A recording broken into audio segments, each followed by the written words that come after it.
Okay, so you've been learning English, right? Putting in the time, studying the words. Maybe you feel pretty good when you're reading an article or listening to something. Yeah, you understand it. Exactly. But then it's your turn to actually speak. And suddenly it's like everything just freezes up. You feel nervous, maybe a bit shy. The words just sort of stick. It happens whether you're prepping for an exam, like IELTS or TOEFL, or maybe you need English for your job or a trip. Or even just wanting to connect more easily. Right. That feeling of hitting a kind of wall when you need to speak, it's incredibly common. So you're definitely not alone in that. That gap. Yeah. The gap between understanding the language passively and then actively, producing it, that's a really significant challenge for a lot of learners. It really is. Your passive skills like reading and listening, they're fundamental. Absolutely. Yeah. Building blocks. But making that jump to active speaking, that takes focused practice. And like you said, often getting over that initial hesitation, that fear almost. Absolutely. And, that leads us perfectly into the source material you sent over for this deep dive. We're looking at something described here as, an English learning podcast. Okay. And it seems specifically designed to tackle exactly that problem, bridging that gap, helping you speak English, with confidence. Okay. So taking only what's laid out in these pages you shared, our mission today is basically to unpack what this specific resource says it offers. Right. Who it's explicitly trying to reach, according to the material. Yeah. And what it claims makes it different, stand out from all the other learning tools available. Okay, let's dive into this source material then. Explore this podcast that's focused on, unlocking that speaking confidence, right? Let's unpack this. So what jumps out almost immediately in the source is how it frames the central issue. Yeah. It really pinpoints that core struggle.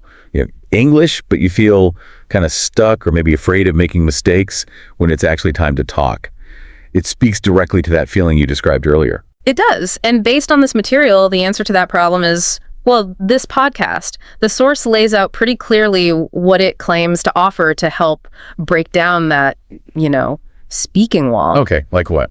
Well, it starts by saying it provides authentic conversations. And we're talking real world situations, things like ordering food, maybe going through airport security. Oh, practical stuff. Yeah, job interviews, even talking about dating, things like that. That focus on daily life topics seems, based on the source, like a key strategy. It's about language you'd actually use. Right. How to kick off a conversation, how to give your opinion, navigate maybe slightly awkward situations, talk about everyday things, work, hobbies, feelings, that kind of thing. And connected to those conversations, the source really emphasizes providing phrases and expressions that are immediately useful. It's not just random vocabulary. The material suggests the podcast gives you practical language chunks you can actually put into action pretty much right away when you're speaking. So how does the source suggest listeners actually use these phrases? I mean, beyond just listening. Good question. The material points to dedicated speaking and listening practice kind of built into the episodes themselves. It mentions techniques like shadowing exercises. Yeah, which, as the source describes it, basically involves you repeating right after the speaker. The idea is it helps improve your pronunciation more naturally. Okay, that makes sense. Mimicry. Plus, it looks like the source material also touches on things like cultural tips, even a bit on body language guidance. Oh, interesting. So beyond just the words. Exactly, to help you, sound and connect maybe a bit more authentically. And there are mentions of practicing dialogues too, sometimes on your own, sometimes maybe with others like native speakers or teachers or even other learners from, all over the world. So the picture the source paints is of a resource trying to be really interactive, quite motivational, specifically claiming it's designed to help you, quote, break your fear of speaking. It contrasts this, it seems, with resources that might just focus heavily on, say, grammar rules alone. Which fits right back with that initial problem description, doesn't it? The fear. Now, who does the source material say this resource is actually for? It lists a few key groups. Okay. First off, students, people getting ready for the speaking parts of exams like IELTS or TOEFL. Yep, saw that. And it also targets professionals, right? People who need English for their jobs meetings, maybe interviews. Definitely. And travelers, too. Anyone who wants that confidence to speak when they're abroad. That's another group highlighted. Makes sense. And interestingly, the source explicitly includes anyone who just wants to boost their fluency, maybe refine their accent a bit, and generally build confidence. It specifically calls out individuals who might see themselves as shy or apprehensive about making mistakes when they speak. And what the material seems to make quite clear is that it doesn't really matter if you're like just starting out, a beginner, or maybe you're already somewhere in the intermediate level. Right. The source suggests that if getting better at speaking is your main goal, then this resource is intended for you. So yeah, it covers a broad audience, but it seems laser focused on that output skill, the speaking part. Which brings us nicely to the next point, the source material highlights. What, in its own words, makes this podcast different from other ways to learn? Well, what really seems to stand out in the material is this strong emphasis on a, quote, speaking-centered approach. Okay. The source directly says, while listening and reading are essential, they're not enough by themselves. To get better at speaking, well, you have to actually speak. Makes sense. Obvious, almost, but often overlooked. Right.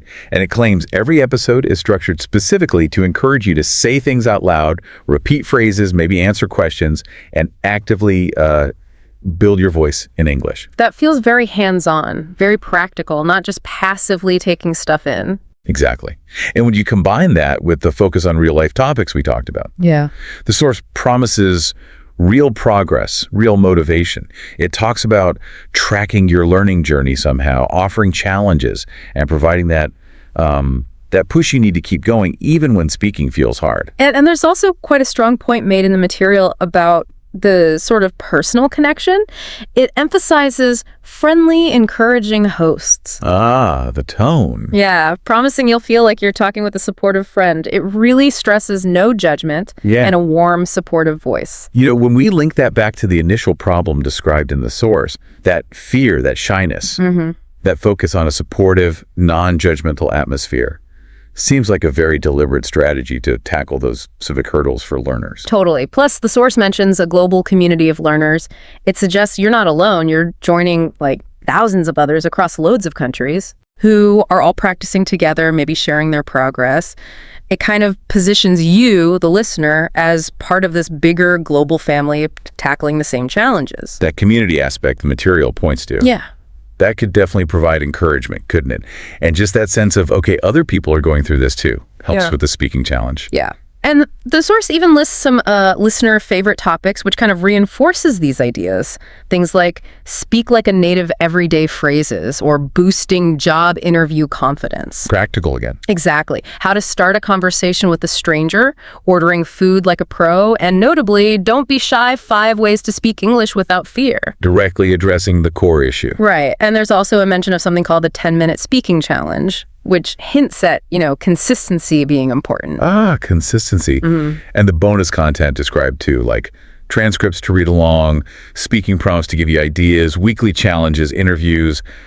It all seems geared towards making that active speaking practice easier, more direct. Which flows really naturally into the section in the source material about how to use this podcast. It gives pretty straightforward steps. Like what? Well, listen to the episodes as much as you want, it says. Pause and actually repeat what you hear. Answer questions out loud when they prompt you. Okay, active listening and speaking. Yeah. It suggests maybe recording yourself sometimes just to hear your own progress, which is interesting. And crucially, take the phrases you learn and actually use them in your real life. Right, take it off the screen or out of the headphones and into the world. How much time does the source suggest you need for this, though, does it say? It does address that quite directly, actually. The source states, consistency is key. Even 10 minutes a day can change how you speak forever. Wow, okay. That's a pretty bold claim. 10 minutes a day, forever. Yeah. But it makes it sound manageable. It's a powerful idea presented in the source, definitely. And the material kind of wraps things up by looking at why this matters, going beyond just the language itself. It frames speaking English as a, quote, tool for your future. A tool? How so? Well, it lists potential real-world benefits. Better job opportunities, more freedom to travel and really explore, the chance to build, deeper connections with people from other cultures. And just general confidence, I suppose. Yeah, overall greater confidence. The material draws a very clear line. Speaking English opens doors. That's the phrase it uses. And according to this source material, this particular podcast is presented as the key to opening those doors. Pretty much, yeah. Okay, so just reflecting on the key takeaways from the source material we've looked at, we've seen how this resource says it's designed to really push you past just understanding English. Right. Towards actually actively using it, speaking it. It promises these authentic conversations, practical phrases, all built around this speaking-focused method using daily life topics. Exactly. And the source clearly targets a wide range of people, students prepping for exams, professionals needing it for work, travelers. But also anyone just feeling a bit shy or, afraid of making mistakes, whether they're beginners or intermediate. Right. And what the source really seems to highlight as its unique selling point, maybe, is that emphasis on creating a friendly, encouraging environment. Yeah, that supportive piece. And connecting you with this global community. It positions itself as a way to build confidence through actually doing the speaking, not just, endlessly drilling grammar rules. Makes sense. And remember those practical steps the source suggested for actually using it. Yeah, listen, pause and repeat, answer out loud. Maybe you record yourself. And most importantly, take those phrases and use them. In real life, the material really pushes that idea that consistent practice, even if it's just 10 minutes daily, can genuinely change your speaking ability over time. And it frames that outcome not just as, hey, you learned a language, but as gaining this powerful tool for your future. Better jobs, easier travel, richer friendships, more self-assurance. Because, as the source keeps saying, speaking English opens doors. So the source material kind of leaves us with this quite compelling invitation, doesn't it? It says basically, don't wait until your English is perfect. Yeah, forget perfect. The message is, speak now, learn as you go. Which brings us to a final thought, drawn right from that material. If, as it says, mistakes are part of the journey and silence doesn't help you grow, what one simple, concrete step could you take today, inspired by that idea, to prioritize speaking even imperfectly and start unlocking your own English-speaking potential?